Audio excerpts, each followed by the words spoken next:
တရဏဂုံကိုးကွယ်ထားတဲ့ပုဂ္ဂိုလ်ဟာတရဏဂုံကိုစိကတ်ထားတဲ့ပုဂ္ဂိုလ်ဘုရားတရားတန်ခါယရဏသုံးပါးလို့ဆိုတဲ့တရဏကိုကိုးကွယ်စိကတ်တဲ့ဥပဒကဥပတိကာမအမျိုးသားအမျိုးသမီးတရဏဂုံကိုးကွယ်တဲ့အကျိုးကျေးဇူးဟာအလွန်ကြီးမားတယ်လို့ပြောတယ်။ဘာဖြစ်လို့တော့ဆိုလို့ရှိရင်မြတ်စွာဘုရားဟာတကယ်ကိုမှန်ကန်တဲ့တရားကိုဟောတယ်တရားကလည်းပဲတကယ်ကဲတင်နိုင်တယ်။သံဃာကလည်းပဲတကယ်အာယုပြုလို့ရှိရင်အကျိုးကျေးဇူးတွေဖြစ်ပေါ်စေနိုင်တယ်။ဒါကြောင့်မို့လို့ဘုရားတရားသံဃာကိုကိုးကွယ်စိကတ်လို့ရှိရင်တဲ့မြတ်စွာဘုရားယေကေစိဗုဒ္ဓံတရဏံကတာတိနတ္တိခမိတ်တန္တိအပါယဘုမေအပေမကြဘူးလို့ကိုဟောထားတယ်နော်တရဏဂုံတည်ရဲ့နဲ့တရဏဂုံစိကတ်တဲ့ပုဂ္ဂိုလ်ဟာအပေမကြဘူးဆိုတီယိုနိုင်ငံမှာဖြစ်ခဲ့တဲ့ဝတ္ထုလေးတစ်ခုကိုကြည့်တီယိုနိုင်ငံမှာတက္ကတူကဗုဒ္ဓဘာသာမဟုတ်ဘူး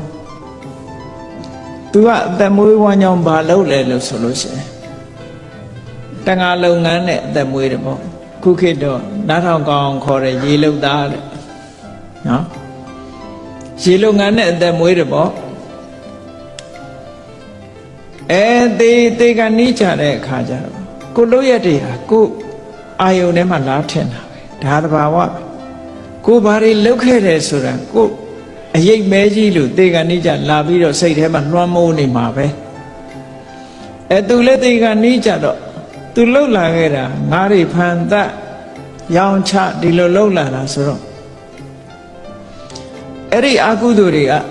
အရိပ်မဲကြီးလို့လာပြီးတော့လွှမ်းမိုးထားပြီတေလို့ရှိရင်ငရဲကြမှာတေချာနေပြီအဲ့ဒီအချိန်မှာယဟန္တာကြီးတစ်ပါးကဆွမ်းခံရင်းနဲ့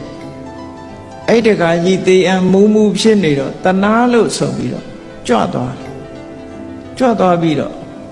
သူ့ကိုအားပေးစကားပြောပြီးတော့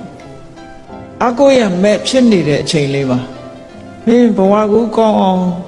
ငါချပေးတာလေးလိုက်ဆိုမလားဆိုပြီးတော့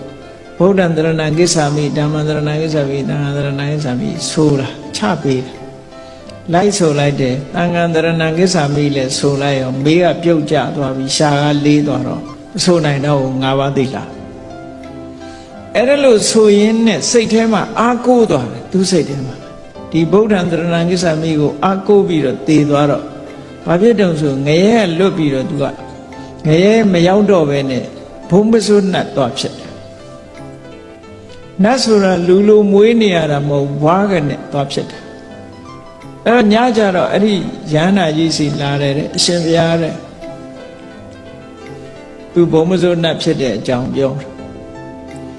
ရှင်ဘုရားကငါးပါးသီလသာဆက်ချပေးလိုက်မယ်ဆိုရင်တပည့်တော်ဟာအထက်နှက်ပြေတောင်ရောက်မှာအခုတော့ရှင်ဘုရားကတန်ခါတရဏံကိစ္ဆာမိတင်ဆုံးသက်သွားတာဆိုတော့ယဟန္တာကြီးကပြောတယ်မင်းမှမဆိုနိုင်တော့တာတဲ့ငါကတော့ချပေးပါတယ်မင်းမဆိုနိုင်တော့ဘူးအဲ့ဒါတေဂန်ကြီးမှာကဲတင်လိုက်တဲ့ချက်ဒီလိုကိုကဲနိုင်တယ်လို့ဆိုတာဒါတရားဓမ္မဟာဒီလိုကဲတင်နိုင်တယ်ဒါကြောင့်မို့တရဏလို့ခေါ်တာအဲ့ဒါလို့ကဲတင်ခဲ့တဲ့ဝတ္ထုဇာလန်းတွေဟာအများကြီးရှိတာပေါ့ကောင်းပြီဖယားတရားတန်ခါယရဏသုံးပါးကိုကိုးကွယ်ရအဖြစ်ကိုးကွယ်တဲ့ပုဂ္ဂိုလ်တွေအမျိုးသားတွေကြတော့ဥပဒကလို့ခေါ်တယ်ဥပဒကလို့ခေါ်တယ်အမျိုးသမီးတွေကြတော့ဥပတိကာလို့ခေါ်တယ်ဗမာပြည်ကထုံးစံအတိုင်းမဆိုတာလေးထက်ခေါ်တယ်ဥပတိကာမဒါယကဒါယိက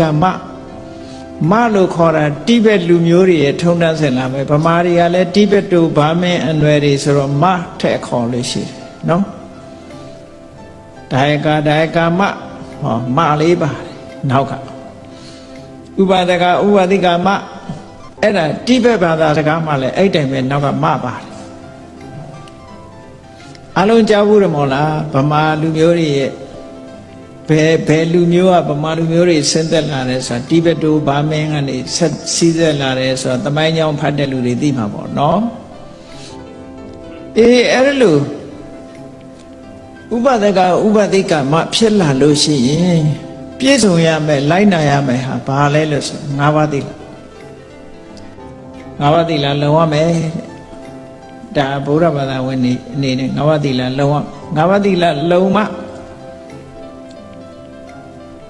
ပြည့်စုံတဲ့ဘုရားရဲ့ကိုယ်ကွယ်မှုပြည့်စုံဖြစ်နိုင်မယ်တဲ့